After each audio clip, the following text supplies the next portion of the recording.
Bismillah. Assalamualaikum warahmatullahi wabarakatuh. Alhamdulillah wassalatu wassalamu ala Rasulillah wa ala alihi wa sahbihi wa man wala amma ba'du. Ikhwati fillah azani ya Allah wa iyyakum rahimani wa rahimakumullah. Alhamdulillah, segala puji bagi Allah Azza wa Jal karena pagi hari ini Allah memberikan taufik dan juga karunia-Nya kepada kita sehingga kita bisa berjumpa dan berkumpul dalam rangka menjalankan salah satu syariat Allah yang paling agung dan salah satu nikmat yang Allah Azza wa Jalla berikan kepada para hambanya, yaitu nikmat menuntut ilmu syar'i. Yang mana Rasulullah sallallahu alaihi wasallam bersabda, "Talabul ilmi fariidatun ala kulli muslimin." Sungguhnya mencari ilmu itu hukumnya wajib bagi setiap muslim. Dan di antara ilmu yang hukumnya wajib bagi setiap muslim dan muslimah untuk mempelajarinya adalah ilmu yang bisa memperbaiki ibadah amaliyahnya sehari-hari. Oleh karena ikhwati fillah azani Allah wa iyyakum rahimani wa rahimakumullah, tidaklah kata yang patut kita ucapkan kepada Allah Subhanahu wa taala selain rasa syukur kita karena kita bisa menuntut ilmu syar'i, berkumpul dalam salah satu majelis di antara majelis-majelis ilmu. Kemudian salawat serta salam semoga terlimpahkan kepada baginda yang mulia Muhammad sallallahu alaihi wasallam yang mana beliau menjadi suri tauladan bagi seorang muslim sebagaimana firman Allah Azza wa Jalla, "Laqad kana lakum fi Rasulillahi uswatun hasanah." Sungguh ada dalam diri Rasulullah sallallahu alaihi wasallam bagi kalian petunjuk yang mulia. Ini menunjukkan bahwasanya segala tindak tanduk atau segala perilaku Rasulullah sallallahu alaihi wasallam menjadi suri tauladan bagi seorang muslim. Dan tidaklah layak bagi seorang muslim mengambil suri tauladan atau mengambil contoh kecuali contoh dari Rasulullah sallallahu alaihi wasallam, termasuk di antara dalam masalah akhlak. Kemarin kita sudah membahas tentang permasalahan bahwasanya seorang wanita atau kaum muslimin secara umum dilarang untuk asyakwa, yaitu berkeluh kesah. Dan kita meninggalkan salah satu hadis dari hadis Rasulullah sallallahu alaihi wasallam yang berbunyi layyul wajidi, atau penundaan pembayaran hutang bagi orang yang mereka mampu membayar hutangnya. Nah, kata Rasulullah sallallahu alaihi wasallam, yuhillu 'irdahu wa 'uqubatah. Maka halal bagi seorang muslim yang memiliki piutang baginya atau yang memiliki piutang terhadap orang tadi yang nunda-nunda tadi, yaitu dihalalkan baginya untuk apa? Irdahu, berkata tentang kehormatan si penerima hutang tadi, atau uqubatah, memberikan sanksi bagi penerima hutang tadi. Ini menunjukkan bahwasanya seorang muslim tidak jadi masalah ketika dia berkeluh kesah tentang seseorang yang menzoliminya, yaitu orang-orang yang menunda membayar hutangnya padahal mereka mampu untuk membayarkan hutangnya. Dan sampailah kita di pembahasan tentang masalah dosa berikutnya atau penyakit lisan yang berikutnya, yaitu yang ke-14, yaitu al-ghina, nyanyian-nyanyian. Kata beliau, hafizahullah ta'ala, wal ma'na bihi, adapun yang dimaksud dengan al-ghina, yaitu al-ghina al-muharram, yaitu nyanyian diharamkan oleh Allah Subhanahu wa ta'ala. Ini hukum asal dari nyanyian. Dan ada di antara nyanyian-nyanyian yang Allah Azza wa Jalla perbolehkan. Misalnya suara anak-anak yang mereka dendangkan ketika walimah atau resepsi pernikahan. Maka hal tersebut tidak jadi masalah selama tidak diiringi dengan alat-alat musik yang lainnya. Misalnya gitar, maka ini diharamkan oleh Allah Subhanahu wa taala. Adapun diiringi dengan alat musik yang diizinkan oleh Rasulullah sallallahu alaihi wasallam, yaitu yang seperti rebana tapi tidak ada kincringnya, maka ini diperbolehkan dalam syariat dengan syarat apa? Dibunyikan oleh anak-anak kecil, dan itu ketika peristiwa walimah atau resepsi pernikahan. Dan juga tidak terjadi campur baur di dalamnya, maka hal tersebut diperbolehkan dalam syariat. Adapun hukum asal dari nyanyian itu sendiri, maka hukum asalnya adalah haram. Kemudian beliau mengatakan alladzi yasiful khududa wal qududa, yang mana nyanyian tadi di dalamnya terjadi tepukan-tepukan. Jadi tepukan, entah tepukan ke badannya sendiri atau ketepukan ke alat tertentu, makanya diharamkan dalam syariat Islam. Itu nyanyian-nyanyian. Adapun sekedar mendendangkan syair atau bait-bait syair, puisi dan lain sebagainya tanpa diiringi dengan alat musik, maka hal tersebut tidak diharamkan dalam syariat. Maka kita nggak boleh menghukumi secara mutlak, misalnya nasyid itu haram, misalnya nggak boleh. Nah, tapi nasyid yang isi kontennya diperbolehkan dalam syariat, kemudian tidak diiringi dengan alat musik, maka hal tersebut tidak dipermasalahkan dalam syariat. Wa yusirur raghbatal jinsiyah, begitupun nyanyian-nyanyian yang menimbulkan hasrat lawan jenis, maka ini juga tidak diperbolehkan. Sebagaimana nyanyian-nyanyian yang beredar pada saat ini, yang mana dalam syair-syairnya atau dalam kalimat-kalimatnya terdapat kalimat-kalimat fasik, kalimat-kalimat yang mengundang hasrat lawan jenis. maka ini tidak diperbolehkan. Wa yubihul muharramat, dan di dalamnya terdapat penghalalan terhadap sesuatu yang diharamkan oleh Allah Subhanahu wa taala. Misalnya terjadi campur baur lawan jenis dan lain sebagainya. Kal khamri wa nahwi, sebagaimana khamar atau arak dan lain sebagainya. Misalnya di dalamnya terjadi minum-minuman keras, maka ini juga dilarang dalam syariat Islam. Wal ghina'u sautus syaiton. Kata beliau hafizallahu taala, nyanyian itu laksana sautus syaiton, yaitu suara syaiton.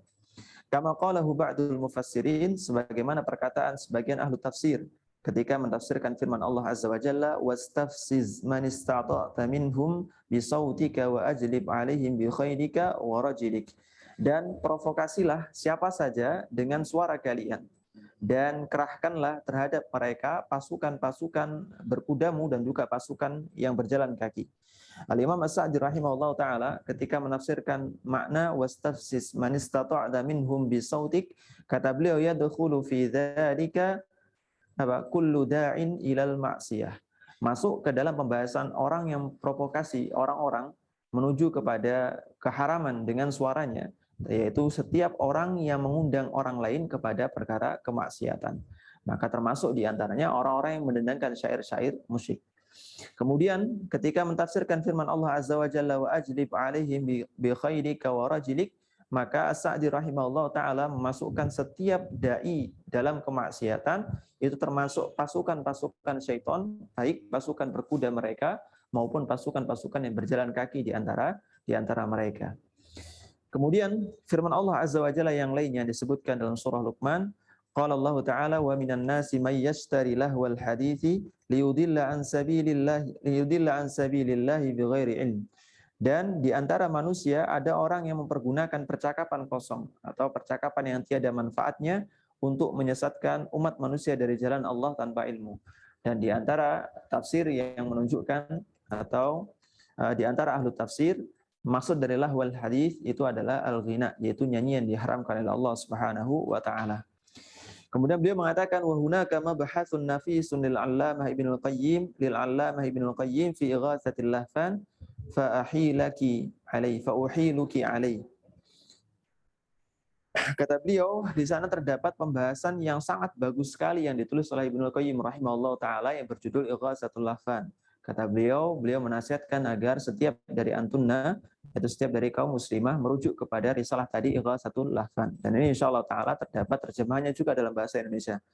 Beliau juga menyebutkan salah satu risalah atau karya singkat dari Asy-Syaikh Al-Albani rahimahullah taala yang berjudul Tahrimu Alatil Lahwi wa Turbi.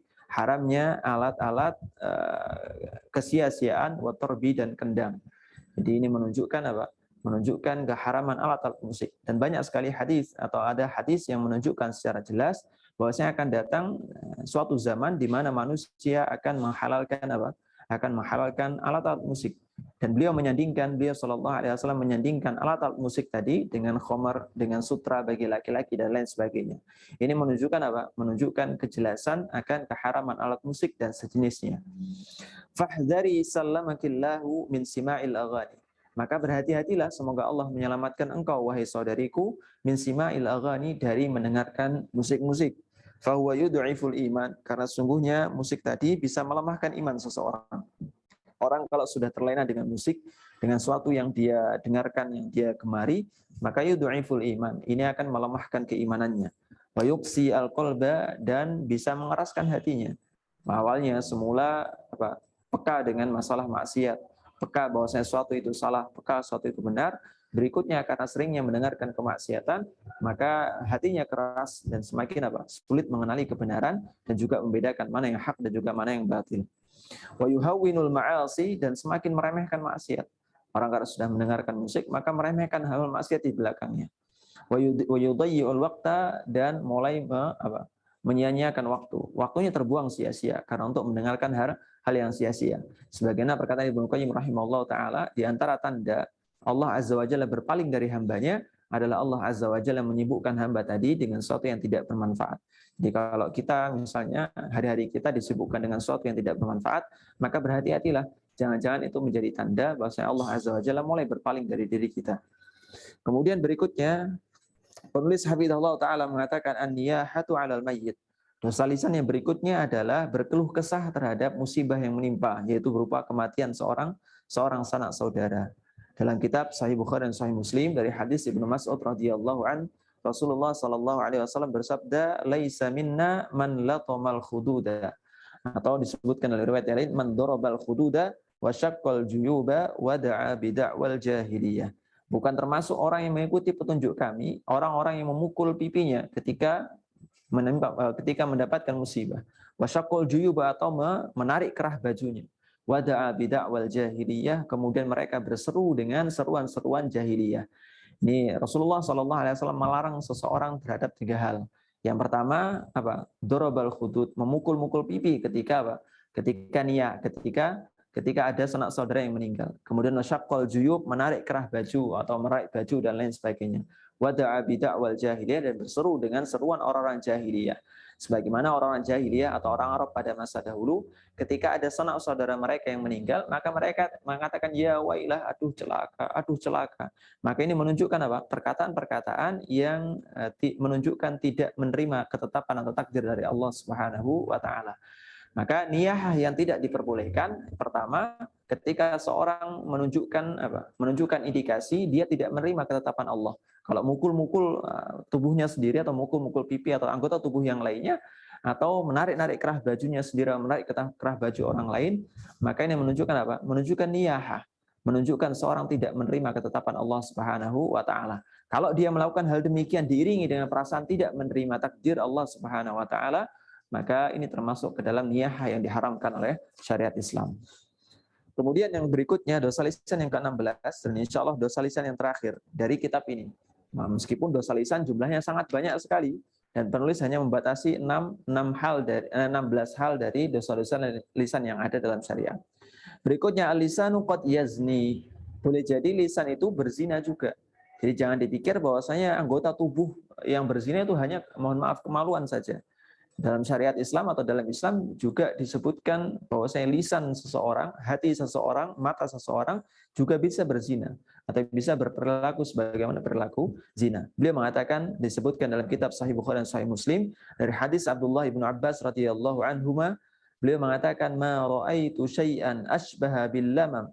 Tidaklah aku melihat sesuatu yang lebih mendekati kepada suatu perkara dosa-dosa mimma qala Abu Hurairah anin Nabi sallallahu alaihi wasallam, melebihi apa yang dikatakan Abu Hurairah dari hadis Nabi sallallahu alaihi wasallam, innallaha kataba ala bani adam hadzahu minaz zina adraka dzalika la mahalah. Sungguhnya Allah Azza wa Jalla menetapkan bagi setiap anak manusia apa? Zina. Jadi bagian dari setiap anggota tubuhnya, Allah Azza wa Jalla menetapkan bagi setiap anak Adam itu zina. Dan hampir-hampir saja setiap orang dari kita ini tidak selamat darinya. Pasti akan menempuh hal tersebut. Fazinal aini an-nazar. Zinanya mata itu dengan melihat. Makanya Allah Azza wa Jalla Maha mengetahui atas mata-mata yang berkhianat. Yaitu mata-mata yang ketika di hadapan manusia maka mereka menundukkan pandangannya. Kan tapi ketika bersendiri di kamar-kamar mereka, maka mereka mulai melemparkan pandangan mereka ke hal yang diharamkan oleh Allah Subhanahu wa taala. Wa zinal lisani al-mantiq. Dan zinanya lisan adalah perkataan. Yang termasuk di antara dosa lisan. Yaitu zinanya lisan adalah mantik, yaitu berkata-kata. Wan nafsu tamanna wa tashtahi. Adapun hati, zinanya adalah berkeinginan. Berkeinginan sesuatu yang buruk. Ini termasuk perbuatan zina. Wal farju yusaddiqu dzalika kullahu wa yukadzibu.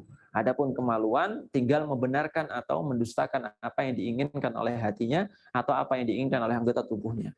Ikhwati fillah azani Allah wa iyyakum rahimani wa rahimakumullah. Boleh jadi kita selamat dari dosa, mohon maaf, kemaluan atau dosa zina yang lebih besar. Akan tapi kita boleh jadi tidak selamat dari dosa-dosa zina yang lainnya, yaitu dosa zinanya lisan al-mantik, yaitu berkata-kata mesra kepada lawan jenis yang tidak dihalalkan oleh Allah Subhanahu wa taala, makanya termasuk ke dalam perbuatan zina.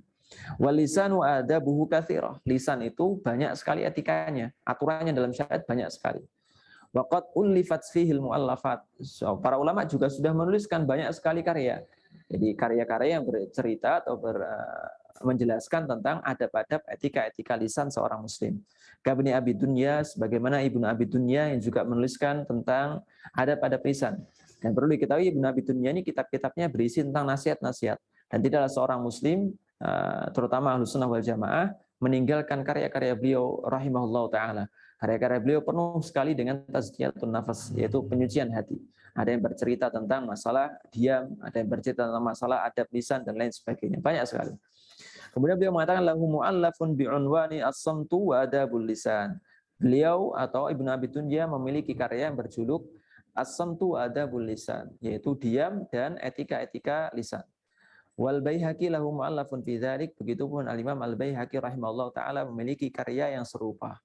Wa syairu yaqul, beliau juga mengutip salah satu syair yang berbunyi alam tara miftahal fuadi lisanah idza huwa abda ma yaqulu minal fam.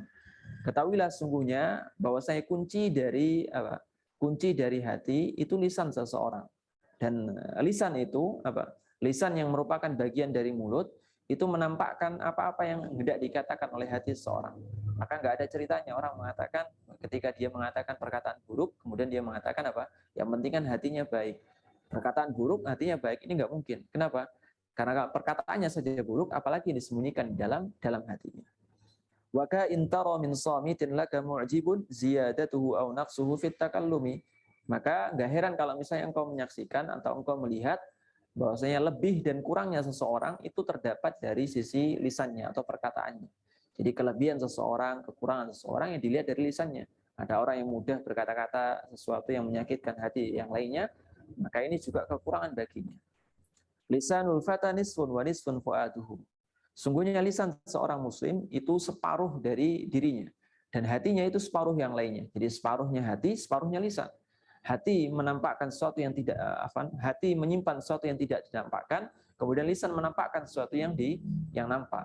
Maka ini separuh-separuh. Hati untuk sesuatu yang tidak nampak, lisan untuk sesuatu yang nampak. Kemudian beliau mengatakan falam yabqa illa suratul lahmi wad dam. Cuman dua itu toh. Dan manusia ini hanya terdiri dari itu toh, hanya terdiri dari gumpalan daging dan juga darah. Kalau seorang nggak punya lisan, maka dia kehilangan separuh dari tubuhnya. Kalau dia nggak punya hati, maka dia kehilangan dari separuh tubuhnya. Kalau dia nggak punya keduanya, ya sudah hilang. Dia cuma gumpalan darah dan juga gumpalan tulang atau gumpalan daging. Wa alaina an nad'u Allah yusaddida alsinatana wa min du'ai Nabi sallallahu alaihi wasallam wasaddid lisani. Dan wajib bagi kita untuk senantiasa berdoa kepada Allah Subhanahu wa taala untuk meluruskan lisan-lisan kita. Dan di antara doa Nabi Shallallahu alaihi wasallam diajarkan oleh beliau adalah dia mengatakan wasaddid lisani, dan luruskanlah lisanku. Ini merupakan salah satu kiat supaya seseorang selamat dari dosa-dosa lisan, yaitu minta kepada Allah Subhanahu wa taala. Enggak ada sesuatu yang lebih manjur dibandingkan doa seorang muslim ketika dia memohonkan sesuatu. Hadis ini diriwayatkan oleh Abu Dawud dari Ibnu Abbas mutawwalan secara panjang. Jadi hadisnya panjang, tapi beliau menyebutkan bagian dari bahwasanya Nabi Shallallahu alaihi wasallam Nabi Shallallahu alaihi wasallam meminta doa atau meminta kepada Allah Subhanahu wa taala agar meluruskan lisannya. Kalau Nabi saja mengajarkan demikian, maka wajib bagi kita agar apa? Agar mengikuti beliau dan lebih banyak berdoa dibandingkan Nabi Shallallahu alaihi wasallam. Wa 'allama Nabi sallallahu alaihi wasallam ba'da sahabah. Nabi juga mengajarkan kepada sebagian sahabat. Wa huwa Syakal bin Humaid, yang bernama Syakal bin Humaid. Hendaknya dia mengatakan atau berdoa dengan Allahumma inni a'udzubika min syarri sam'i. Ya Allah, aku berlindung kepadamu dari keburukan pendengaranku. Wa min syarri basari, begitupun dari keburukan penglihatanku. Wa min syarri lisani, dan begitupun dari keburukan lisanku. Wa min syarri qalbi, dan dari keburukan hatiku. Wa min syarri maniyyi, dan dari keburukan maniku. Ini menunjukkan bahwa Rasulullah SAW mengajarkan kepada kita semuanya, bukan hanya kepada sahabat beliau Syakal bin Humaid. Kalau kepada sahabatnya saja yang Rasulullah SAW sebutkan, atau Allah Azza wa Jalla firmankan dalam Al-Quran, kuntum khaira ummatin ukhrijat linnas. Kalian itu sebaik-baik umat yang Allah Azza wa Jalla keluarkan di hadapan manusia yang lainnya. Maka kalau kepada para sahabatnya yang Allah mengatakan radhiyallahu anhum wa radu'an, Allah ridho kepada mereka atau mereka ridho kepada Allah dan Allah pun ridho kepada mereka, maka lebih-lebih kepada kita yang tidak ada jaminan untuk masuk surga secara langsung. Hadis ini diriwayatkan Imam Abu Dawud rahimahullahu taala. Wa qilahuma fi sahih musnad, dan kedua hadis tadi, yang pertama wasaddid lisani, kemudian Kemudian Allahumma inni a'udzubika min syarri sam'i, itu juga diriwayatkan dalam kitab Sahih Al-Musnad. Wal khitabu, tujuan dari hadis ini atau Rasulullah SAW mengutarakan hadis ini itu kepada seorang sahabat atau kepada sebagian sahabat. Wa in kana li hadzal sahabi fahuwa amun lil ummah. Sekalipun ini bunyinya untuk seorang sahabat, maka ini umum untuk seluruh umat Islam. Kama huwa muqarrarun fil qawaidil usuliyah, sebagaimana termaktub dalam kaidah-kaidah usul. Kita mengetahui kaidah usul ada apa? Al-ibratu bi umumil lafzi la bi khususis sabab. Yaitu ibrah yang kita jadikan pegangan itu adalah bi umumil lafzi, lafaz secara umum, bukan bi khususis sabab karena sebab tertentu, bukan. Jadi ada teks-teks syar'i yang memang diturunkan dengan sebab-sebab tertentu, tapi bukan berarti membatasi bahwasanya sebab teks-teks syar'i tadi hanya terbatas pada sebab tadi. Ini bunyinya umum untuk seluruh umat. Karena agama Islam diturunkan untuk seluruh umat manusia, bukan hanya sebatas pada sebagian kelompok. Dan seorang syair mengatakan, ihfad lisanaka ayyuhal insan. Jagalah lisanmu, wahai manusia. Ya la yaldaghannaka innahu thu'ban. Jangan sampai ia menyengatmu, karena sungguhnya lisan itu thu'ban, laksana ular berbisa. Kam fil maqabiri min qatili lisanih. Betapa banyak orang-orang yang dikuburkan min qatili lisanih karena korban lisannya. Kanat takhafu liqa'ahu syuja'anu. Bahkan orang yang paling berani sekalipun takhafu liqa'ah, khawatir berjumpa dengannya. Ini karena keburukan lisan orang tersebut. Wa ma min kalimatin tasduru minal fam. Tidaklah setiap kalimat yang terucap dari mulut kita illa wa yaktubuhal malakani al muwakkalani bidzalik. Kecuali dua malaikat yang Allah tugaskan untuk hal tersebut akan mencatat hal tersebut. Jadi Allah Azza wa Jalla menugaskan dua malaikat yang bertugas untuk mencatat manakah amal buruk manusia, manakah amal baik manusia. Dan setiap perbuatan termasuk di antara yang ke dalamnya perkataan seseorang itu juga dicatat oleh dua malaikat yang Allah tugaskan tadi. Sebagaimana firman Allah Azza wa Jalla, ma yalfidhu min qaulin illa ladaihi raqibun atid. Dan tidaklah seorang mengucapkan satu ucapan saja illa ladaihi raqibun atid, kecuali di sampingnya ada raqibun atid, yaitu dua malaikat yang bertugas untuk apa? Untuk kecuali ada pencatat atau kecuali ada yang mencatat hal tersebut. Ikhwati fillah, azani Allah wa iyyakum rahimani wa rahimakumullah. Kalau kita menghayati ayat ini, maka wajib bagi kita seorang muslim agar berhati-hati dalam berucap. Bukan hanya berucap, juga menuliskan sesuatu. Fi qaulin fa qaulin, maka firman Allah Azza wa Jalla qaulin itu nakirah, jadi bentuknya umum. Jadi kalau dalam bahasa Arab itu ada disebut nakirah, ada disebut ma'rifat. Kalau nakirah itu, kalau bahasa Inggris kita sempat sebutkan a book misalnya. Kalau ma'rifat itu sama the book misalnya. Ini ma'rifat. Wan nakiratu fi siyaqin nafyi tufidul umum. Adapun nakirah ketika berada dalam konteks nafyu, jadi konteks negasi dalam kalimat negatif misalnya, maka tufidul umum ini menunjukkan keumuman. Jadi menunjukkan seluruh hal yang tercakup di dalam makna tadi. Kalau misalnya dikatakan al-qaul, ini belum tentu menunjukkan menunjukkan keumuman, tapi ini menunjukkan qaulin, yaitu bentuk nakirah, bentuk umum. Nah, nakirah ini dalam kata beliau fi siyaqin nafi, dalam konteks kalimat yang negatif. Negatifnya apa? Ma yalfidu, tidaklah, ini negatif. Maka tufidul umum mencerminkan umum, seluruh hal yang termaktub dalam makna qaul. Berarti setiap bentuk ucapan ini termasuk ke dalam pembahasan ayat dalam surah Qaf ayat 18. Wa idza zidat qablaha lafdhatu min takunu aqwa fil umum. Kalau umum saja, kalau nakirah dalam bentuk nafi saja sudah mencerminkan atau memberikan makna umum, terlebih kalau di depannya ditambahi dengan min. Ma yalfidhu min qaulin. Berarti seluruh jenis bentuk ucapan ini termaktub ke dalam atau termasuk ke dalam pembahasan ayat surah Qaf ayat 18 ini. Wa minal ulama iman qala, ada di antara ulama yang mengatakan la yuktabu minal a'mali illa ma fihi thawabun aw iqabun. Memang ada sebagian ulama yang mengatakan amalan yang ditulis oleh malaikat-malaikat yang Allah tugaskan untuk menulis amalan manusia itu hanya amalan yang terbatas pada amalan yang berbuah pahala atau berbuah hukuman. Jadi ada di antara mereka yang mengatakan bahwasanya ya nggak akan ditulis oleh malaikat-malaikat tadi kecuali yang hanya berbuah pahala dan juga hanya berbuah hukuman. Wa anna fil ayah hadfan yuqaddaru wa taqdiruhu ma yalfidhu min qaulin mustaujibin lil jazaa. Karena sungguhnya di ayat ini terdapat penghapusan Jadi dalam bahasa Arab ada dua hal. Yang pertama, kita membaca sesuai sebagaimana konteks, sebagaimana teksnya. Yang kedua, kita takdirkan. Kita takdirkan. Jadi ada sesuatu yang terbuang yang seharusnya termaktub dalam ini, tapi itu merupakan keindahan dalam bahasa Arab. Dan ada ulama yang mengatakan bahwa ayat ini sebenarnya ada sesuatu yang dibuang dalam rangka untuk memperindah kalimat. Nah, takdirnya atau kira-kiranya adalah ma yalfidhu min qaulin mustaujibin lil jaza. Tidaklah seorang mengucapkan sesuatu atau suatu ucapan mustaujibin lil jaza yang berkonsekuensi pada balasan di akhirat. Ini maka apa? Illa ladaihi raqibun atid, kecuali akan dicatat amalan-amalan atau ucapan-ucapan tadi. Ini di antara sebagian ulama yang berpendapat demikian. Tapi apa kata penulis rahimahullah taala? Wal aslu adamul hadfi. Asal hukumnya adalah tidak ada yang dibuang.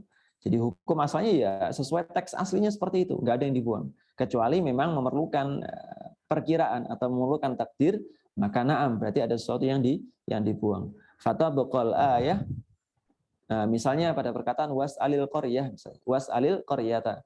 Firman Allah Azza wa Jalla was'alil qaryata, dan tanyalah pada desa. Makanya nggak mungkin dikatakan bahwasanya ya sudah itu teks aslinya was'alil qaryah. Maka perlu takdirnya itu was'al ahlal qaryah, tanyakanlah kepada penduduk negeri. Fatabqal ayatu ala dhahiriha fi annaha 'amatun fi jami'il kalam. Maka ayat tadi ya tetap pada zahirnya, tetap pada teks aslinya fi jami'il kalam, berlaku pada setiap jenis ucapan. Silakan merujuk kepada Adwaul Bayan karya Syekh Muhammad Al-Amin Asy-Syinkiti rahimahullah taala. Ini termasuk di antara tafsir yang sangat bagus sekali yang dibaca oleh para penuntut ilmu, yaitu Adwaul Bayan karya Syekh Muhammad Al-Amin Asy-Syinkiti rahimahullah taala. Wa katsirun minan nisa'il yauma tutliqu lisanaha fil kalam. Sebagian wanita pada saat ini membiarkan atau melepaskan ucapannya, melepaskan lisannya di setiap ucapan mereka. Seenaknya saja berkata kepada siapapun mereka mengatakannya. Wa ka'annaha la tadri annaha satujaza ala amaliha wa kalamiha. Mereka enggak nyadar atau mereka lupa bahwasanya apa yang mereka katakan akan dibalas oleh Allah Subhanahu wa taala. In khairan fa khairun. Kalau mereka mengatakan sesuatu yang baik, ya Allah balas dengan kebaikan. Wa in syarran fa syarrun. Kalau dia mengatakan sesuatu yang buruk, maka Allah Azza wa Jalla balas dengan keburukan. Rawal Hakim fi Mustadrakihi an Ubadah bin Samit anna Nabiy sallallahu alaihi wasallam asyara ila fihi wa qala, diriwayatkan oleh Imam Al-Hakim dalam kitab Mustadrak. Ya, sedikit tambahan, kitab Al-Mustadrak ini kitab yang Imam Al-Hakim rahimahullah taala tulis dalam rangka beliau menganggap bahwasanya sebagian riwayat dalam kitab Sahih Bukhari dan Sahih Muslim itu harusnya ada riwayat lain yang perlu ditambahkan ke keduanya. Jadi Mustadrak itu riwayat-riwayat yang beliau anggap seharusnya ada dalam kitab Sahih Bukhari dan Sahih Muslim. Karena beliau menganggap bahwa riwayat-riwayat tadi sesuai dengan syarat yang ditetapkan oleh Imam Bukhari dan juga Imam Muslim. Makanya beliau menulis kitab Al-Mustadrak. Baik. Diriwayatkan dari kitab Al-Mustadrak oleh Ubadah bin Samir radhiyallahu an bahwasanya Nabi sallallahu alaihi wasallam mengisyaratkan atau menunjuk kepada mulut beliau, wa qala as-samtu illa min khair. Tidaklah diam itu kecuali melahirkan kebaikan. Jadi diam itu melahirkan kebaikan, asal diamnya pada sesuatu yang pas. Bukan diam ketika suatu hal yang terlarang dilanggar, atau diam ketika disapa sama muslim. Ini bukan diam yang diajarkan dalam syariat. Faqala lahu Mu'adz, maka Mu'adz mengatakan, wa hal nu'akhadhu bima takallamat bihi alsinatuna? Apakah kita akan diazab dengan sesuatu yang dikatakan oleh lisan-lisan kita? Maka Rasulullah sallallahu alaihi wasallam menepuk paha Mu'adz, "Hei Mu'adz," summa qala ya Mu'adz thaqilatka ummuk. Hei Mu'adz, wa hal yakubbul lisan wa hal yakubbun nasa ala manakhirihim fi jahannam? Tidaklah seorang manusia terperosok ke dalam neraka jahanam dengan hidung mereka diseret di hidung mereka di neraka jahanam illa ma nataqat bihi alsinatuhum, kecuali akibat yang diucapkan lisan-lisan mereka. Faman kana yu'minu billahi wal yaumil akhir. Kalau seorang beriman kepada Allah dan hari akhir, falyakul khairan aw liyasmut. Maka hendaknya dia diam, aw liyaskut, atau dia diam an syarrin, dari keburukan. Faqulu khairan taghnamu. Berkatalah yang baik, niscaya kalian akan senang atau akan mendapatkan sesuatu yang baik. Waskutu an syarrin taslamu, dan diamlah dari keburukan, taslamu, maka kalian akan selamat. Maksudnya diam dari keburukan itu, diamlah kalian dari mengatakan sesuatu yang buruk.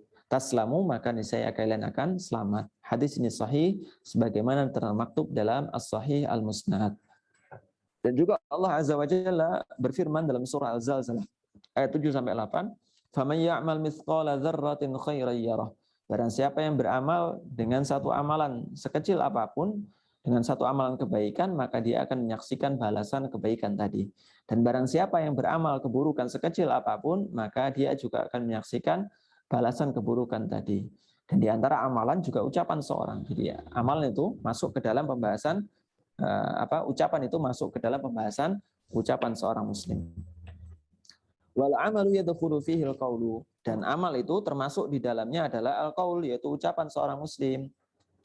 Qala Allah Ta'ala, sebagaimana firman Allah Azza wa Jalla, wa qul i'malu fasayarallahu 'amalakum wa rasuluhu wal mu'minun. Dan katakanlah Muhammad, i'malu, beramalah kalian atau bekerjalah kalian, fasayarallahu 'amalakum, maka Allah Azza wa Jalla akan menyaksikan amal-amal kalian, dan juga rasulnya dan juga orang-orang yang beriman. Wasaturadduna ila alimil ghaibi wasyahadah. Kalian akan dikembalikan kepada zat yang maha mengetahui sesuatu yang nampak dan sesuatu yang tidak nampak. Fayunabbiukum bima kuntum ta'malun. Dan ia akan mengabarkan kepada kalian dengan balasan atas apa-apa yang kalian perbuat semasa di dunia. Ikhwati fillah, azani Allah wa iyyakum rahimani wa rahimakumullah. Ayat-ayat atau hadis-hadis yang kita sebutkan tadi menunjukkan bahwasanya ucapan seorang muslim akan dibalas oleh Allah Azza wa Jalla kelak di hari kiamat. Umar bin Abdul Aziz rahimahullah ta'ala mengatakan dalam kitab Jami'ul Ulum wal Hikam karya Ibnu Rajab rahimahullah ta'ala, man adda kalamahu min amali, barang siapa yang meyakini bahwasanya ucapannya termasuk bagian dari perbuatannya, qalla kalamuhu illa fima ya'ni. Ini wallahu ta'ala alam, mungkin ada kesalahan cetak, yang benar adalah qalla kalamuhu illa fima ya'ni, maka sedikit ucapannya kecuali sesuatu yang bermanfaat bagi dia. Maka ini menunjukkan kesempurnaan seorang muslim. Kata Rasulullah sallallahu alaihi wasallam, min husni islamil mar'i tarkuhu ma la ya'ni. Di antara kebaikan seorang muslim adalah meninggalkan sesuatu yang tidak berarti baginya. Dan di antara sesuatu yang tidak berarti ya ucapan yang tidak berarti ditinggalkan oleh seorang muslim. Fahani'an liman sawwadat kitab Fahani'an liman sawwadat kitabaha bil khairi wal amalis shalih. Maka berbahagialah wanita-wanita yang menghiasi catatan amal mereka dengan kebaikan dan juga amal-amal saleh. Rasulullah sallallahu alaihi wasallam mengatakan, tuba liman wajada fi sahifatihi istighfarun katsiran. Sungguh beruntung orang-orang yang Orang-orang yang menjumpai dalam catatan amal mereka istighfar yang banyak. Ini menunjukkan apa? Menunjukkan daripada kita menyibukkan dengan hal-hal yang tidak bermanfaat, ada hal-hal yang bermanfaat yang bisa kita kerjakan. Dan Rasulullah SAW sudah memberikan kabar gembira bagi mereka, yaitu orang-orang yang memperbanyak istighfar mereka. Wa bu'san, dan sungguh celaka, liman mala'at kitabah bil kalamil farighi wal amalis sayyi. Dan celaka orang-orang yang memenuhi kitab amalan mereka dengan ucapan-ucapan yang kosong, ucapan-ucapan yang sia-sia, dan juga amal-amal keburukan. Allah Azza wa Jalla berfirman, fa amma man utiya kitabahu bi yaminih fayaqulu ha umqra'u kitabiyah inni dhanantu anni mulaqin hisabiyah fa huwa fi 'ishatin radiyah fi jannatin 'aliyah qutufuha daniyah. Kemudian kulu washrabu hani'an bima aslaftum fil ayyamil khaliyah. Allah Azza wa Jalla berfirman, adapun orang-orang yang kitabnya diberikan di tangan kanannya, maka dia berkata, ambillah atau bacalah kitabku ini. Sungguhnya aku yakin bahwasanya suatu saat aku akan menerima perhitungan terhadap diriku. Maka orang itu berada dalam kehidupan yang diridhoi oleh Allah Subhanahu wa taala, yaitu surga yang tinggi, yang buah-buahnya dekat, dan kepada mereka dikatakan, makan dan minumlah dengan nikmat karena amal yang telah kamu kerjakan pada hari-hari yang telah lalu. Maka orang-orang yang mengatakan sesuatu yang baik berzikir kepada Allah, tidak menyakiti sesama muslim, maka insya Allah ta'ala dia termasuk ke dalam pembahasan ayat ini. Dia termasuk di antara orang-orang yang berbangga dengan catatan amal mereka kelak di hari kiamat. Sebaliknya orang yang melepaskan lisan mereka untuk menyakiti sesama muslim, maka berhati-hatilah dengan firman Allah berikutnya. Yaitu Allah mengatakan, wa amma man utiya kitabahu bisyimali. Yaitu adapun orang-orang yang menerima catatan amal mereka dari tangan kiri mereka atau dari sebelah kiri mereka. Fayaqulu ya laitani lam uta kitabiyah. Duhai kiranya, kata mereka, alangkah baiknya jika kitabku ini tidak diberikan padaku, sehingga aku nggak melihat bahwasanya balasanku ini balasan keburukan. Walam adri ma hisabiyah, wahai kiranya, atau sehingga aku tidak mengetahui bagaimana perhitunganku. Ya laitaha kanatil qadiyah, wahai sekiranya kematian itulah yang menyudahi segala sesuatu. Ada orang-orang yang buruk sebelumnya menyangka, oh kematian selesai, nggak ada pertanggungjawaban berikutnya. Ternyata ada pertanggungjawaban berikutnya. Apa? Jadinya mereka menyesal. Dan begitu banyak ayat yang menceritakan orang-orang fasik atau orang-orang kafir yang berbunyi ya laita, duhai kiranya, duhai kiranya. Dan jangan sampai kita termasuk ke dalam ayat-ayat yang demikian. Ma aghna anni maliyah, tidaklah hartaku ini bisa menyelamatkanku atau berguna bagiku. Halaka anni sultaniyah, dan kekuasaanku telah binasa dariku. Khudhuhu faghullu, kata Allah Subhanahu wa taala, tangkaplah dia lalu belenggulah tangannya ke lehernya. Summal jahim sallu, kemudian masukkanlah dia ke dalam api neraka yang menyala-nyala. Al-Khatib billah azani Allah wa iyyakum rahimani wa rahimakumullah. Ayat ini berisi kengerian yang sangat ngeri. Hendaknya bagi seorang muslim ketika dia membaca ayat ini, dia menyadari dosa-dosanya boleh jadi menyeretnya ke dalam neraka jahanam, termasuk di antara dosa lisannya.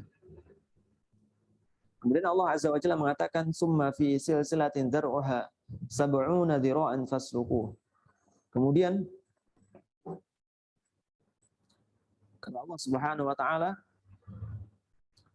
buatlah atau belitlah dia dengan rantai yang panjangnya 70 hasta. Innahu kana la yu'minu billahil azim. Nah, untuk siapa balasan-balasan yang Allah ceritakan tadi?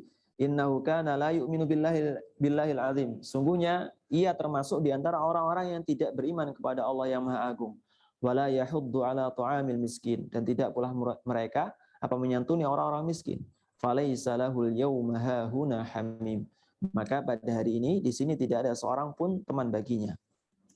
Kemudian wala ta'amun illa min ghislin, dan tidak ada makanan baginya kecuali dari darah dan nanah.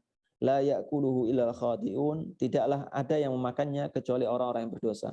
Kalau sekarang kita diserai misalnya, wahai fulan, ini silakan nanah dan darah makan. Apa yang kita perbuat? Nah, kita akan menolaknya mentah-mentah. Tapi nanti di akhirat, kalau memang kita layak dan pantas untuk mendapatkan hal demikian, nggak lagi kita bisa menolak. Makanan tadi berupa nanah dan darah akan datang sendiri ke mulut kita dan masuk ke dalam perut-perut kita. Kalau darah dan nanah belaka, maka ini cukup. Tapi bayangkan kalau nanah dan darah tadi dalam keadaan mendidih. Kalau air saja, air yang rasanya biasanya kita minum sehari-hari, kita suka atau kita butuh terhadapnya. Nah, kan tapi ketika air tadi mendidih, kita enggan untuk minumnya. Nah, ini nanah darah yang kita enggan sebelumnya makan atau enggan sebelumnya minum, kemudian disuruh minum dalam keadaan mendidih. Nauzubillah min dzalik. Famin ayyil fariqaini turidina an takuni. Maka di manakah di antara dua golongan ini, kata beliau, kalian wahai wanita ingin menjadi di antara bagiannya? Apakah bagian pertama yang Allah ceritakan dengan nikmat berupa surga tadi, atau bagian yang kedua yang Allah berikan kengerian berupa neraka jahanam? La syakka annaki satakulin. Enggak ragu lagi kalian akan mengatakan uridu an akuna min ahli jannah. Saya ini pengen jadi ahli surga. Fala yuridannaki lisanuki fil mahalik. Maka jangan sampai lisan-lisan kalian itu menghantarkan kalian kepada kehancuran. Wa qaulul a'mali tuktab la ya'ni min dzalika annaha la lam tuktab la ya'lamuha Allah. Dan amal-amal tadi memang ditulis. Akan tapi kalau misalnya enggak ditulis bukan berarti Allah enggak tahu. Ini bukan berarti Allah butuh akan catatan, enggak sama sekali. Fa innallaha la takhfa 'alaihi khafiyah. Karena sungguhnya Allah Azza wa Jalla tidak samar baginya khafiyah segala sesuatu. Kata Allah Azza wa Jalla, wa indahu mafatihul ghaibi la ya'lamuha illahu wa ya'lamu ma fil barri wal bahr wa ma tasqutu min waraqatin illa ya'lamuha wa ma tasqutu min waraqatin illa ya'lamuha wa la habbatin fi dhulumatil ardi wa la ratbin wa la yabisin illa fi kitabim mubin. Dan kata Allah Subhanahu wa taala, dan kunci-kunci semua yang gaib itu ada pada Allah Subhanahu wa taala. Tidak ada yang mengetahui selain Dia. Dan tidak ada yang mengetahui apa yang ada di darat dan di laut. Dan tidak ada sehelai daun pun yang gugur yang tidak diketahuinya. Dan tidak ada sebutir pun biji yang dalam kegelapan bumi yang Allah tidak tahu. Dan tidak pula sesuatu yang basah atau yang kering yang tidak ditulis dalam kitab yang nyata, yaitu Lauhul Mahfudz.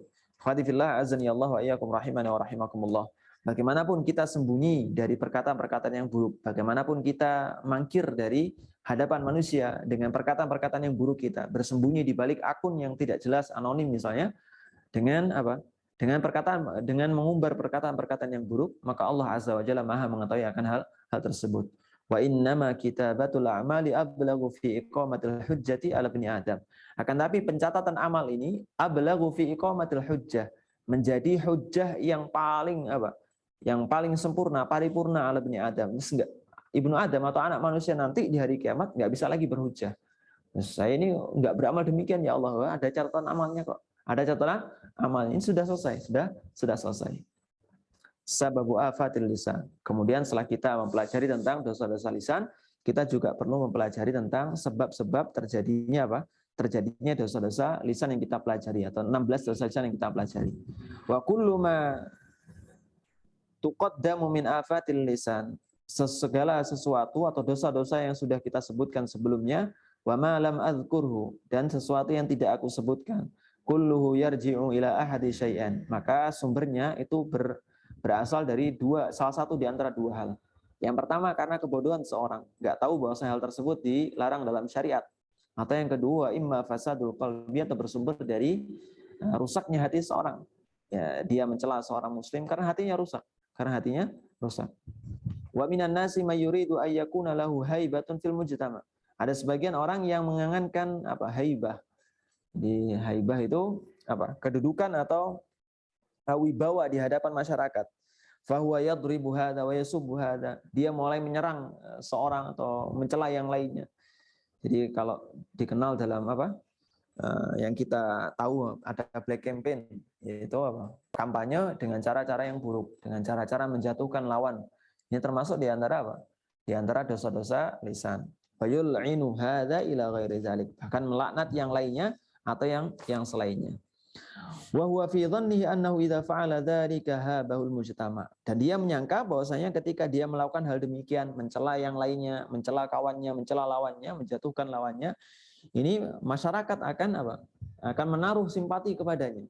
Wa huwa ma yadri annahu bi fi'lihi dzalika yasdadu bughdhan 'indan nas. Dia enggak tahu bahwasanya dengan perbuatan hal tadi justru menimbulkan kebencian di dalam hati manusia. Orang yang hatinya selamat pasti akan benci akan hal tersebut. Siapa yang senang dicela? Enggak ada.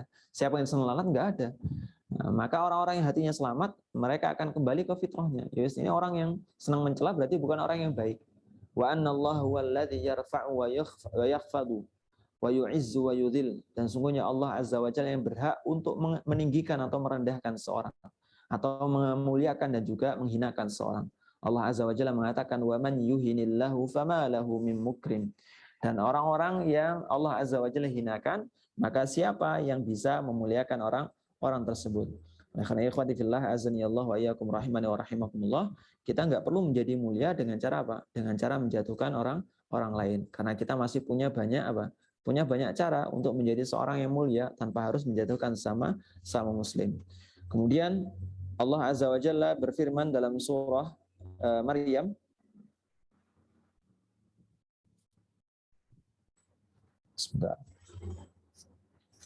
surah Maryam Allah mengatakan faqalafa min ba'dihim khalfun adha'us salata wattaba'us syahawat fasawfa yalqawna ghayya. Kata Allah Subhanahu wa taala kemudian datanglah setelah mereka pengganti yang mengabaikan salat dan mengikuti keinginannya, maka mereka kelak akan tersesat. Illa man taba wa amana wa amila shalihan faulaika yadkhuluna al-jannata wa la yuzlamuna syai'a. Kecuali orang-orang yang bertobat, beriman dan mengerjakan kebaikan, maka mereka itu akan masuk surga dan tidak dizalimi atau dirugikan sedikit pun. Al-Imam Al-Bukhari rahimahullah taala meriwayatkan dalam hadis sahihnya, berkata Ismail, qala haddatsani Malik, telah meriwayatkan kepadaku Malik dari Abu Zinad, dari Al-A'raj, dari Abu Hurairah radhiyallahu anhu, bahwasanya Rasulullah sallallahu alaihi wasallam bersabda, hujibatil jannatu bil makarih. Sungguhnya surga itu dikelilingi dengan sesuatu yang dibenci oleh hawa nafsu manusia.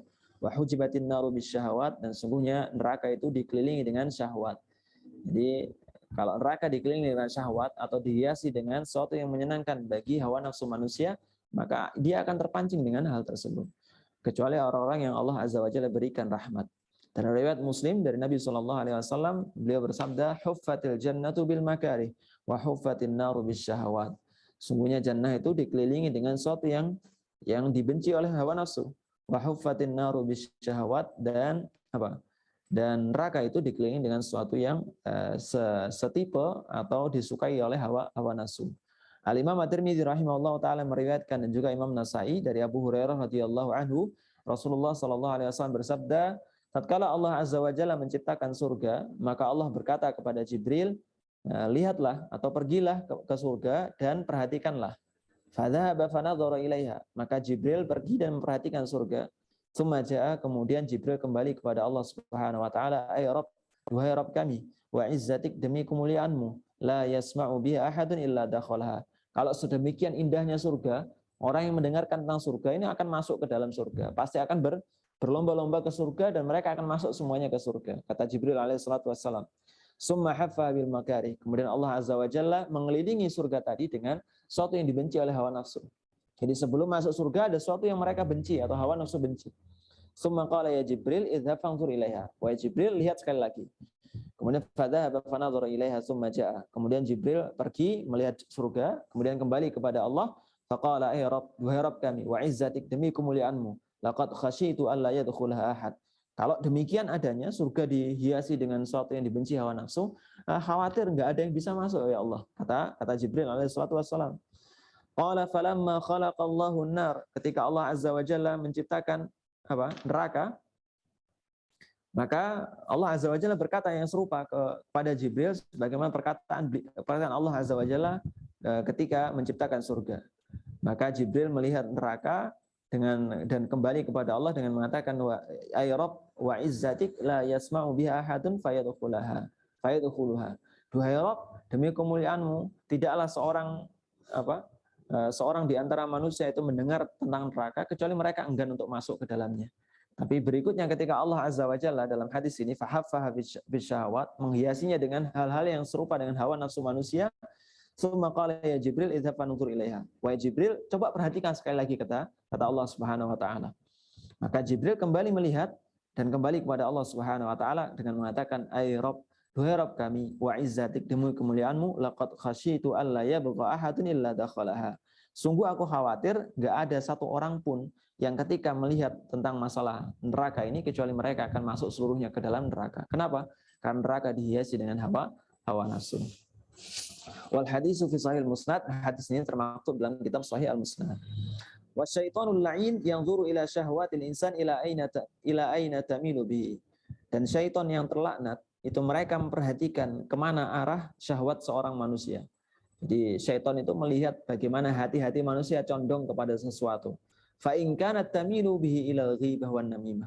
Kalau dia melihat hati manusia itu cenderung kepada ghibah dan namimah, yamilu bihi ilaiha, maka syaitan menggiring hati tadi ke ghibah dan juga namimah.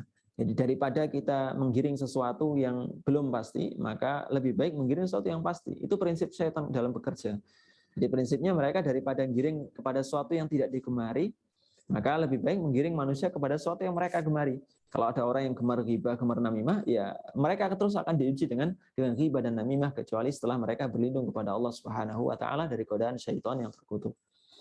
Wa in kanat syahwatuhu tamilu bihi ila sima'il alatil lahwi wa tarb yamilu bihi ilaiha. Begitupun ketika syahwat seorang itu cenderung atau condong kepada mendengarkan musik-musik atau alat-alat kendang, maka syaitan ya menggiringnya kepada mereka. Jadi makanya susah kalau para musisi dan lain sebagainya itu mereka apa? Itu mereka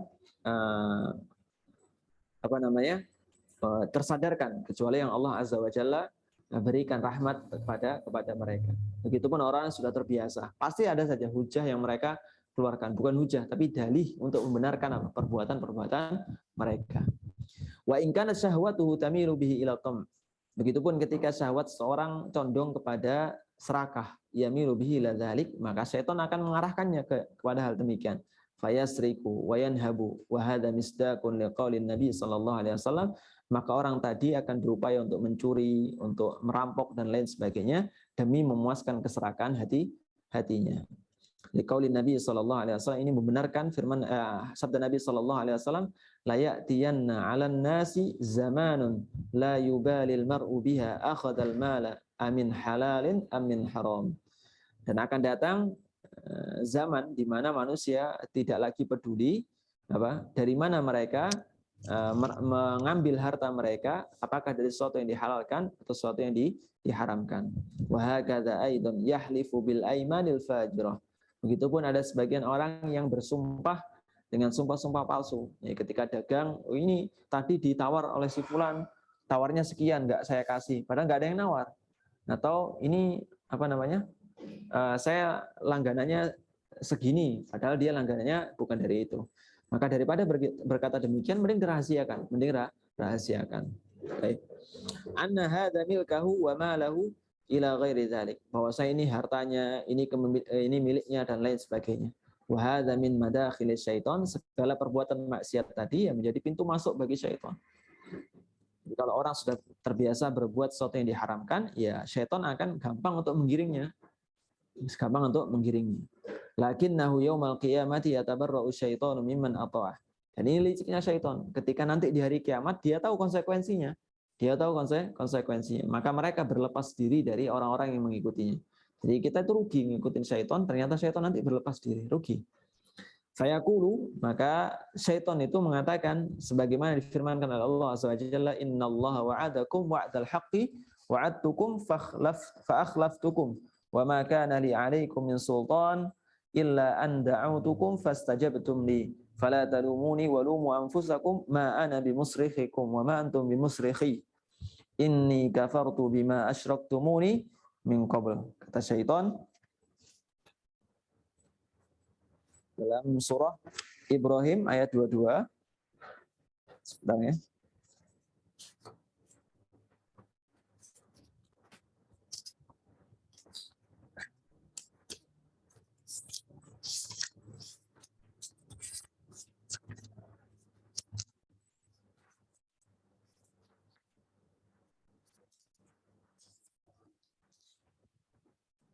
Allah Azza wa Jalla, dan syaitan mengatakan ketika perkara hisab telah diselesaikan, sungguhnya Allah telah menjanjikan kepadamu janji yang benar.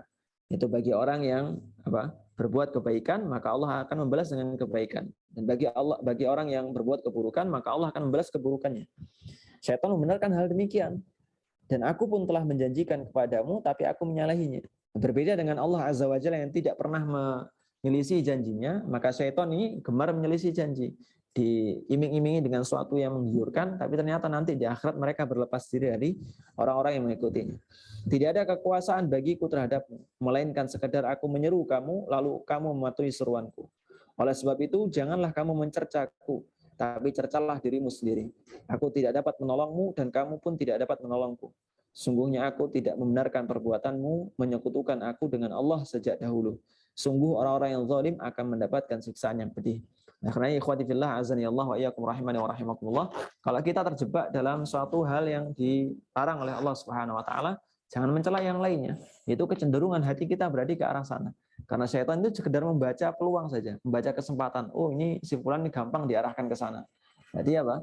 Berarti ya mudah diarahkan ke sana. Kalau kita nggak cenderung ke sana, insya Allah Ta'ala kita akan aman dari dosa-dosa tersebut. Kita nggak mendekati tempat-tempatnya, kita nggak mendekati teman yang cenderung kepadanya, kita nggak mendekati hal-hal yang bisa menghubungkan kita dengan dosa tadi, ya berarti kita nggak ada kecondongan dengannya. Berbeda kalau orang punya kecondongan, syaitan membaca peluang, ya dijerumuskan. Maka kalau sudah terjerumus, jangan, oh ini gara-gara si fulan ngajak saya, enggak. Kata syaitan, fala talumuni walumu anfusakum. Nanti di akhirat syaitan mengatakan, jangan mencelaku, ya celah diri kalian sendiri. Karena ikhwati fillah azanillahu iyyakum rahimani wa rahimakumullah. Demikianlah dosa-dosa lisan, alhamdulillah yang kita bisa selesaikan di pertemuan kesekian sampai dosa lisan ke-16. Dan insya Allah Ta'ala di pertemuan berikutnya kita akan masuk atau beranjak ke tema baru. Semoga Allah Azza wa Jalla memberkahi usaha kita, memberkahi menuntut ilmu kita. Semoga Allah Azza wa Jalla memberikan taufiknya kepada kita untuk beramal soleh. Wassallallahu ala nabiyyina Muhammad walhamdulillahi rabbil alamin. Kami serahkan kepada panitia. Barakallahu fiikum. Jazakallah khairan untuk ilmunya yang sudah disampaikan Ustadz. Sekarang kita memasuki sesi tanya jawab. Bagi akhwat dan ummahat yang ingin bertanya secara langsung, boleh menekan tombol raise hand atau bisa melalui kolom chat yang akan dibacakan oleh Mbak Susan. Untuk Mbak Susan, silakan. Nah, baik, Pak. Jazakillahu khairan. Nama Ustadz sudah ada pertanyaan yang masuk. Bismillah, Assalamualaikum warahmatullahi wabarakatuh. Ustadz izin bertanya, jika kita kehilangan orang yang kita cintai, lalu sesekali teringat dan menangis terus, apakah termasuk dosa poin ke-15 tadi? Mungkin maksudnya kehilangan ini ya Ustadz, kehilangan kematian ya mungkin. Sudah? Nah Ustadz, sudah. Oke. Baik, bismillah. Alhamdulillah wassalatu wassalamu ala Rasulillah. Apakah ketika kita teringat terus-menerus dengan seorang yang pernah kita kehilangan terhadapnya, itu termasuk ke dalam dosa yang ke-15, yaitu dosa niyaha alal mayyit, maka tergantung dari tangisan yang kita keluarkan. Karena Rasulullah SAW atau syariat Islam itu membolehkan seorang menangis. Bahkan tangisan seseorang itu menunjukkan bentuk kasih sayang begitu besar dalam hatinya. Maka seorang yang tidak menangis, justru seorang yang tidak menangis itu menunjukkan bahwasanya ia tidak memiliki kasih sayang sama sekali. Maka Rasulullah SAW beliau menitikkan air mata ketika Ibrahim putranya itu meninggal dunia. Begitupun para sahabat yang lainnya. Makanya ketika seorang sahabiah itu seorang sahabiah menangisi salah seorang sanak kerabatnya yang meninggal, Umar bin Khattab radhiyallahu anhu menegurnya karena khawatir masuk ke dalam niyaha. Maka kata Rasulullah SAW, cukup biarkan saja dia, karena tangisan tadi berasal dari sesuatu yang menyedihkan hatinya dan itu tidak jadi masalah. Jadi ketika mengingat seseorang kemudian kita menangis, kemudian kemudian kita tidak diiringi dengan menyesali takdir Allah Subhanahu wa taala atau menduga takdir Allah Subhanahu wa taala, maka hal tersebut tidak termasuk ke dalam niyaha. Jadi niyaha itu syaratnya yang pertama, kalau tangisan tadi diiringi dengan mengutuk takdir Allah Subhanahu wa taala atau tidak terima dengan takdir Allah Subhanahu wa taala. Kalau misalnya sekedar nangis saja, maka tidak termasuk ke dalamnya. Begitupun mengutuk saja tanpa tangisan, ini termasuk ke dalam bentuk niyaha. Wallahu taala alam. Nah, intinya jangan terlalu berlebihan mungkin ya Ustadz ya. Betul. Izin membacakan pertanyaan berikutnya Ustadz. Assalamualaikum Ustadz, izin bertanya. Jika ada seseorang yang menyakiti kita secara tulisan, orang tersebut sengaja menyinggung tanpa bicara langsung kepada kita, namun orang tersebut tidak meminta maaf. Padahal kita merasa tersakiti terhadap tulisan yang menyinggungnya itu. Kenapa dia tidak bicara langsung, tapi malah menyindir melalui tulisan di sosmed? Lalu harus bagaimana Ustadz sikap kita sebaiknya, karena kita merasa kata-katanya itu menyakitkan. Jazakallahu khairan Ustadz. Jazakallahu khairan. Akhwatibillah azani Allah wa iyyakum rahimani wa rahimakumullah. Yang pertama, sesuatu yang menyakitkan itu bersumber dari dua hal. Yang pertama, karena kita tersinggung dengan kalimatnya, atau yang kedua, karena kita nggak suka tata caranya. Ada juga orang-orang yang sebenarnya menuliskan nasihat di status atau di manapun di media sosial, dia sebenarnya nggak memaksudkan pada orang tertentu. Akan tapi kebetulan dia merasakan satu masalah yang sama misalnya. Maka ada sebagian orang yang tersindir dengan ucapannya atau sakit dengan ucapannya. Kalau kondisinya demikian, maka orang yang bersangkutan atau orang yang menuliskan tadi, selama dia menggunakan tata cara yang baik, maka orang tersebut tidak berdosa. Karena kalau berdosa dengan sesuatu yang dia tidak mampu mengaturnya, ini sungguh sesuatu yang memberatkan. Allah Azza wa Jalla mengatakan la yukallifullahu nafsan illa wus'aha. Tidaklah Allah Azza wa Jalla membebani seseorang itu sesuai dengan kadar kemampuannya. Dan di antara kadar ketidakmampuan seseorang adalah mengatur bagaimana hati manusia menerima nasihatnya.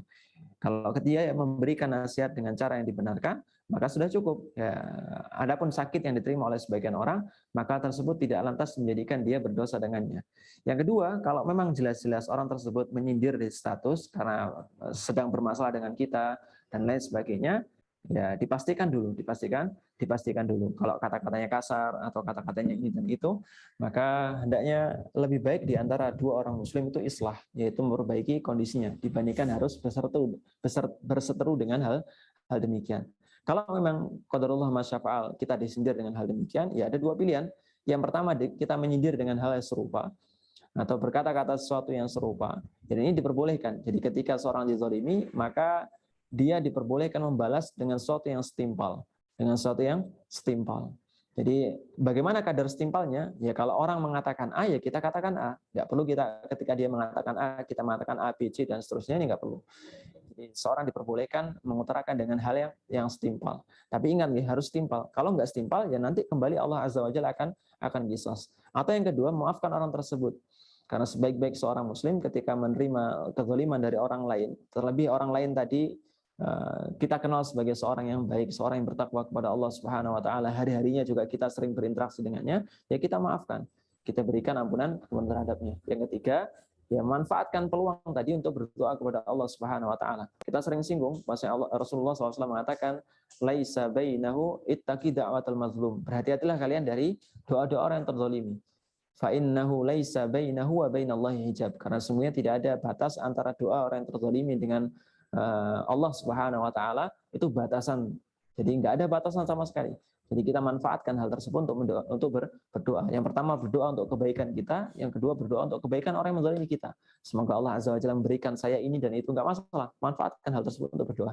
Yang kedua, ya manfaatkan untuk berdoa mendoakan orang yang menzalimi kita. Semoga Allah Azza wa Jalla memberikan kesadaran baginya dan lain sebagainya. Dan ini lebih baik insya Allah taala dimiliki oleh seorang muslim. Kalau kita merasa sakit, nah sakit. Akan tapi kita melihat balasan yang lebih baik daripada sekedar memperturutkan rasa sakit kita. Demikian kurang lebihnya. Allah taala alam. Ustaz, jazakallahu khairan atas jawabannya. Ada titipan pertanyaan Ustaz dari seorang anak SD. Izin membacakan ya Ustaz. Assalamualaikum Ustaz. Terkadang saya disakiti oleh ibu saya yang selalu menasihati, namun keras sekali dan menyakitkan hati saya. Bagaimana saya menjaga hati saya, Ustadz, agar tidak membenci ibu saya? Saya juga takut kalau ibu saya masuk ke dalam dosa lisan. Jazakallahu khairan, Ustadz. Syukuran sudah menitip. Semoga Allah Azza wa Jalla memberikan balasan kebaikan kepada adik ini, dan juga semoga Allah Azza wa Jalla memberikan rahmat kepada kedua orang tua yang telah mendidiknya dengan sebaik-baiknya. Ikhwati fillah, azani Allah wa iyyakum rahimani wa rahimakumullah, terutama kepada adiknya ini. Ketahuilah bahwasanya berbakti kepada kedua orang tua itu merupakan sesuatu yang diwajibkan oleh Allah Subhanahu wa taala. Allah Azza wa Jalla mengatakan, waqfid lahuma janahal dhulli minar rahmah. Rendahkanlah sayapmu di hadapan mereka. Jadi rendahkanlah dirimu di hadapan kedua orang tuamu. Allah Azza wa Jalla juga mengatakan, sungguhnya Allah Azza wa Jalla mewajibkan atas kalian agar tidak beribadah kecuali hanya kepada Allah Subhanahu wa taala, dan juga dan juga agar berbuat baik kepada kedua orang tuamu. Dan ketika Rasulullah SAW ditanya, siapakah yang paling berhak agar aku berbakti kepada kedua orang tuaku, maka Rasulullah SAW ketiga kali mengulang kata ummuka, summa abuka. Ibumu, kemudian bapakmu. Dan ada di antara orang tua ketika mendidik anak-anaknya, mendidik putra-putrinya, termasuk mendidik adik yang barusan bertanya, itu boleh jadi mereka terjebak ke dalam dosa lisan. Itu berkata sesuatu yang tidak disyariatkan dalam Islam, atau berkata dengan sesuatu yang sebenarnya hal tersebut berlebihan, melebihi kesalahan seorang anak. Maka ini juga peringatan bagi seorang orang tua. Hendaknya mereka menahan lisannya dari mengatakan sesuatu yang buruk. Baik seorang suami kepada istrinya, seorang ayah kepada anaknya, seorang ibu kepada anaknya, maka mereka hendaknya berhati-hati. Karena kewajiban berbuat baik itu bukan hanya ditempatkan kepada seorang anak, kepada orang tuanya, tapi orang tua juga kepada anaknya. Lantas bagaimana anak ketika menerima hal demikian? Ada beberapa hal. Yang pertama, mendoakan semoga Allah Azza wa Jalla memberikan hidayah kepada kedua orang tuanya. Kalau kata-katanya tadi sudah melewati batas, doakan kedua orang tuanya. Ya Allah, semoga Allah Azza wa Jalla membukakan hati ibu saya, atau membukakan hati ayah saya misalnya, agar tidak mengatakan sesuatu yang buruk. Dan doa seorang anak ini boleh jadi menyelamatkan orang tuanya dari neraka. Tidakkah kita tahu bahwa Rasulullah SAW menceritakan seorang yang terangkat derajatnya nanti di akhirat, ketika mendapati kedudukan yang sedemikian mulia, orang tadi mengatakan, ini apa ini? Kok bisa mendapatkan demikian ya Allah? Kata Allah Subhanahu wa taala, bistighfari waladika. Ini dengan sebab istighfarnya anakmu terhadapmu. Jadi anaknya memohonkan ampun atas dosa-dosa orang tuanya. Begitupun ketika orang tuanya berbuat salah demikian, doakan orang tua kita. Semoga Allah Azza wa Jalla memberikan ampunan kepada keduanya. Dan doa ini adalah sesuatu yang paling manjur yang dikerjakan oleh seorang muslim. Jadi seorang anak ketika mendapati sesuatu yang tidak menyenangkan dari orang tuanya, doakan mereka. Ini sesuatu yang paling manjur. Tidakkah kita melihat Abu Hurairah radhiyallahu anhu ketika kedua orang tuanya atau ibunya masih dalam keadaan kafir, masih dalam keadaan belum masuk Islam, Apa yang dikatakan Abu Hurairah kepada Rasulullah, doakan ya Rasulullah agar ibuku menerima Islam. Tidak lama berselang hal tersebut, berselang kemudian apa? Ibunda Abu Hurairah radhiyallahu anhu menerima keislaman dengan sebab doa dari Rasulullah sallallahu alaihi wasallam, salah satunya. Kemudian yang kedua, yang bisa dikerjakan oleh seorang anak ketika mendapati perlakuan demikian adalah bersabar. Yang pertama mendoakan, langsung doa, ya Allah, semoga Allah mengampuni dosa orang tuaku, dosa ibuku karena sudah berkata-kata yang buruk. Yang kedua bersabar. Jadi di antara sikap seorang anak itu biasanya bersabar. Karena boleh jadi apa? Boleh jadi kesalahan tadi bersumber darinya. Dan ibunya sekedar merespon atau ayahnya sekedar merespon apa yang menjadi kesalahan dia. Maka kewajiban bagi seorang anak ketika menerima perlakuan kedua orang tuanya, baik atau buruknya, kita hendaknya bersabar. Karena orang tua itu semakin tua, maka mereka akan kembali ke masa kecilnya. Kalau kita kembali ke masa kecil kita, kalau kita misalnya adik tadi lihat masa kecilnya, maka apa yang dilihat oleh adik tadi ya sesuatu yang segala sesuatu di sekitar dia itu rasa-rasanya salah. Pengennya ini, pengennya itu, pengennya ini, pengennya itu. Begitu pun orang tua. Semakin mereka sepuh, semakin mereka melihat bahwasanya sekitar mereka ada sesuatu yang salah, semakin menjadi anak kecil lagi.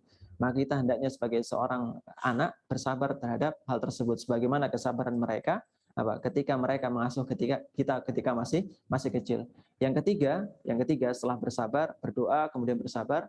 Yang ketiga, hendaknya kita juga mengingat bahwasanya kebaikan mereka dari kita kecil sampai kita dewasa, kita bisa mencerna ucapan mereka, mencerna nasihat mereka, itu jauh lebih banyak dibandingkan kesalahan mereka ketika mereka berucap. Mereka melahirkan kita, mereka menyusui kita, dan lain sebagainya, itu jauh lebih banyak dibandingkan kesalahan mereka. Maka bersabarlah, maka insya Allah Ta'ala ini akan berbuah kebaikan baik bagi adik tadi maupun bagi kedua orang tuanya. Dan di antara kebaikan yang paling agung ketika jenengan mampu bersabar dengan orang tua, atau mampu menerima setiap ucapan mereka dengan sabar, apa kebaikannya? Nanti reuni di surga dalam keadaan tidak ada lagi ucapan yang sia-sia dari keduanya atau dari ibunda kita. Daripada kita mendoakan keburukan bagi ibunda kita, mending kita mendoakan kebaikan bagi ibunda kita, dan jika kita mohonkan ampunan atas dosa ucapan lisannya tadi. Demikian, wallahu taala alam. Insyaallah, jazakallah khairan Ustaz. Di tengah rasa sakit hatinya, adik ini ada rasa takut kalau ibunya terkena dosa lisan tadi, Ustaz. Insyaallah, semoga Allah menjaga adik kita ini dan menjaga keluarganya. Amin, Allahumma amin. Izin membacakan pertanyaan berikutnya, Ustaz. Masih bisa ya, Ustaz? Silakan. Nah, Assalamualaikum, ahsanallahu ilaik. Mau bertanya, sekarang banyak beredar nasyid-nasyid tanpa musik. Tapi ketika mendengar nasyid tersebut ada kenikmatan sehingga ingin mendengar terus. Untuk kehati-hatian, apakah sebaiknya kita tinggalkan karena khawatir ini mengalihkan hati kita kepada Al-Quran? Bagaimana menurut pandangan Ustaz? Ikhwatifillah, azanillah wa iyyakum rahimani wa rahimakumullah. Nasyid-nasyid yang tanpa musik tadi yang kita sebutkan atau syair-syair itu diperbolehkan dengan beberapa syarat. Yang pertama yaitu tanpa diiringi dengan alat musik. Kalau syarat yang pertama ini sudah terpenuhi, yaitu tidak diiringi dengan alat musik. Yang kedua, tidak melalaikan seseorang dari sesuatu yang jauh lebih penting darinya. Memang di antara nasyid-nasyid tadi memiliki penyemangat-penyemangat. Tapi ada sebagian dari kita tidak menikmati syair-syairnya atau konten dari syair-syair tadi kecuali sekedar nyanyian-nyanyiannya, kecuali sekedar dendangan-dendangan syairnya. Maka jika hal tersebut melalaikan kita dari Al-Quran, dari sesuatu yang jauh lebih baik darinya, maka tentu saja ini termasuk di antara nasyid-nasyid yang dilarang bagi kita. Bukan nasyid yang secara zatnya haram, tapi bagi kita hendaknya menghindarinya. Begitupun ketika kita mengerjakan sesuatu yang mubah, terus kemudian sesuatu yang mubah tadi justru melalaikan kita dari sesuatu yang disyariatkan atau sesuatu yang diperintahkan, maka kita diwajibkan untuk menghindarinya. Misalnya seorang main game dengan game yang tidak menyalahi syariat misalnya. Nah, akan tapi game tadi melalaikan dia dari waktu sholat, kemudian melalaikan dia dari zikir kepada Allah, melalaikan dia dari membaca Al-Quran, maka game tadi hukumnya statusnya menjadi haram. Begitupun mendengarkan nasyid-nasyid. Itu bukan sesuatu yang disunahkan, akan tapi sesuatu yang diperbolehkan, sesuatu yang mubah. Maka hukumnya sebagaimana sesuatu mubah yang lainnya. Kalau sampai melalaikan seorang dari sesuatu yang diwajibkan atau menjatuhkan seorang kepada sesuatu yang diharamkan dengan meninggalkan sholat, maka hal tersebut hendaknya ditinggalkan. Wallahu ta'ala alam. Nah, izin membacakan pertanyaan lagi, Ustaz. Bismillah, Assalamualaikum warahmatullahi wabarakatuh. Semoga Allah Azza wa Jalla melindungi dan merahmati Ustadz Muhammad Nurfaqih, guru-guru Ustadz, keluarga Ustadz, serta keluarga besar MT Khadijah. Amin. Allahumma amin. Doa yang sama untuk penanya. Afwan izin bertanya Ustadz, terkait ucapan selamat hari raya ke agama lain, jika secara tidak langsung di tempat bekerja, tidak diperkenankan untuk menyerukan kepada sesama muslim di kantor tersebut agar tidak memberikan ucapan selamat hari raya. Sehingga jika ada yang menyerukan bahwa ucapan selamat hari raya itu haram, maka dianggap salah. Bagaimana menyikapinya Ustadz? Jazakumullahu khairan wa barakallahu fikum.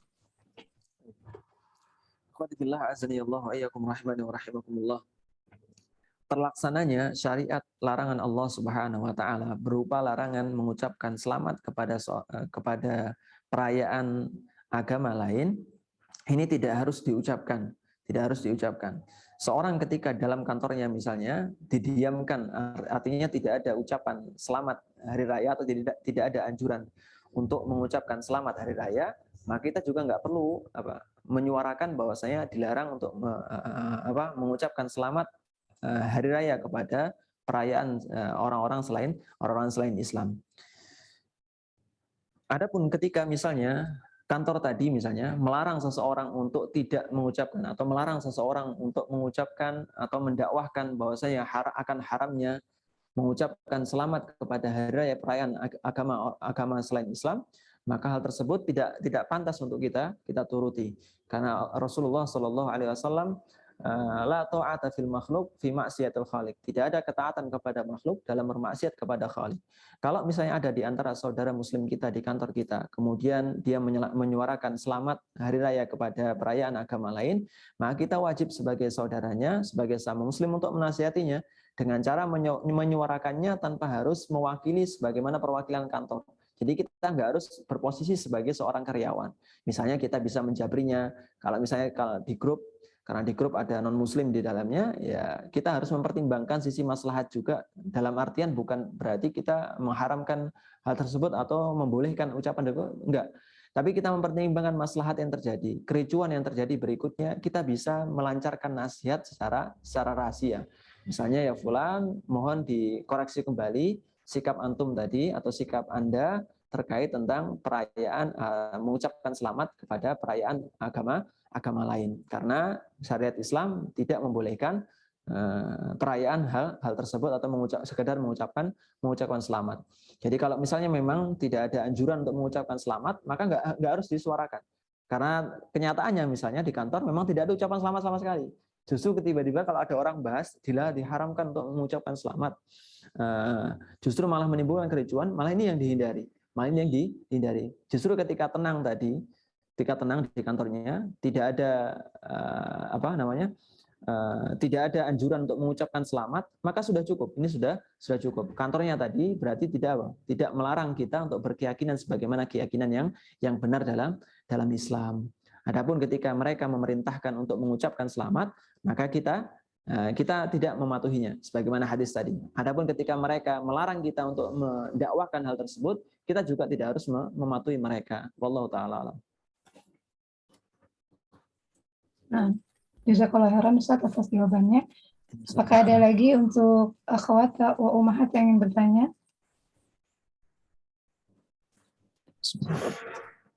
Nah, sepertinya sudah cukup Ustaz. Pertanyaan di chat sudah habis, maka Ana serahkan lagi ke pembawa acara dengan Mbak Ita, silahkan. Baik, jazakallahu khairan Mbak Susan wa barakallahu fiki. Jazakallahu khairan Ustadz untuk ilmu yang sudah disampaikan yang insya Allah sangat bermanfaat bagi kami semua, khususnya diri kami pribadi. Sebelum kita tutup, bolehkah Ustadz mungkin ada faedah atau nasihat yang akan disampaikan? Tafadhol Ustadz. Bismillah. Khadibillah azani Allah iyyakum rahimani wa rahimakumullah. Di antara sebab terjerumusnya seorang ke dalam dosa lisan adalah dia tidak mengetahui efek atau akibat dari dosa lisan tadi. Dan di antara akibat atau efek yang besar bagi seorang muslim dari dosa-dosa lisan yang dia lakukan adalah apa? Adalah balasan nanti di akhirat. Bukan hanya balasan dari Allah Subhanahu wa taala, akan tapi tambahan balasan Allah Azza wa Jalla mengkisos apa yang terjadi di antara dua muslim yang berseteru. Ada dua orang yang saling mencela, maka Allah Azza wa Jalla kelak akan mengkisos keduanya. Manakah yang berat di antara celaan keduanya, maka Allah Azza wa Jalla akan menimbang dengan timbangan yang seadil-adilnya. Maka hal tersebut menjadi pemberhenti atau sesuatu yang bisa menghentikan kita dari berperilaku atau berbuat dosa-dosa lisan.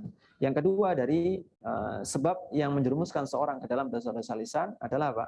Adalah fasadul qalbi, rusaknya hati seorang. Di antara tanda rusaknya hati seorang adalah ketika dia tidak berbahagia sebagaimana kebahagiaan ketika seorang muslim menerima kebahagiaan.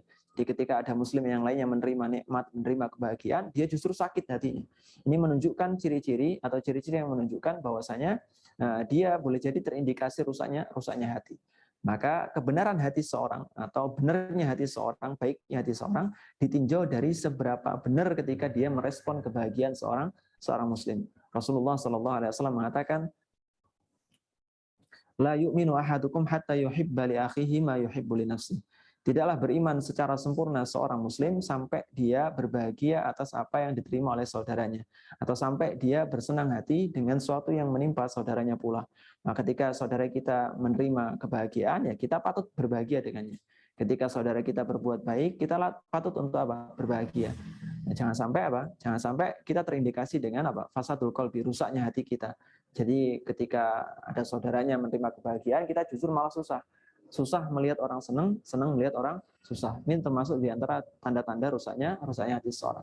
Semoga Allah Azza wa Jalla menjaga lisan kita dan juga menjaga hati kita dari perbuatan-perbuatan demikian. Kita tutup dengan doa kafaratul majelis. Subhanakallahumma bihamdika asyhadu an la ilaha illa anta astaghfiruka wa atubu ilaik. Assalamualaikum warahmatullahi wabarakatuh. Waalaikumsalam.